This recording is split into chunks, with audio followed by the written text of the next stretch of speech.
देख रहे हैं वक्त से बोल और मैं हूं आपकी होस्ट और मोमिन शहबाज। नजर डालते हैं आज की अहम तरीन खबरों पर। थाना सिटी डस्का पुलिस की मनशियात फरोशों के खिलाफ मौसर कार्रवाइयां जारी। खबर शामिल करते हैं डस्का से हमारे नुमाइंदे मोहम्मद असगर भट्ट की रिपोर्ट के मुताबिक थाना सिटी डस्का पुलिस ने मनशियात फरोशों के खिलाफ मौसर कार्रवाइयां जारी रखते हुए 2 बदनाम मनशियात फरोशों को गिरफ्तार करके उनके कब्जे से मजमूई तौर पर तकरीबन 2.5 किलोग्राम चरस बरामद कर ली। पुलिस ने दोनों मुलजमान के खिलाफ अलग अलग मुकदमा दर्ज करके मजीद तफ्तीश का आगाज कर दिया है। SHO थाना सिटी डस्का इंस्पेक्टर नोमान अहमद बटर की हिदायत पर पुलिस टीम ने मुख्तलिफ मकामात पर कार्रवाइयां करते हुए मुलजिम मोहम्मद अरसलान और अली हैदर को गिरफ्तार किया।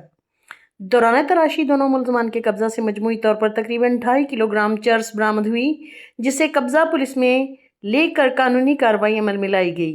पुलिस के मुताबिक दोनों मुलजमान के खिलाफ अलग अलग मुकदमा दर्ज कर लिए गए हैं। इस मौके पर इंस्पेक्टर नोमान अहमद बटर ने कहा कि मुआशरे को मनशियात जैसी लानत से पाक करना डस्का पुलिस की अव्वलीन तरजीह है। अब तक के लिए इतना ही। मजीद खबरों और अपडेट्स के लिए देखते रहें वक्त से बोल।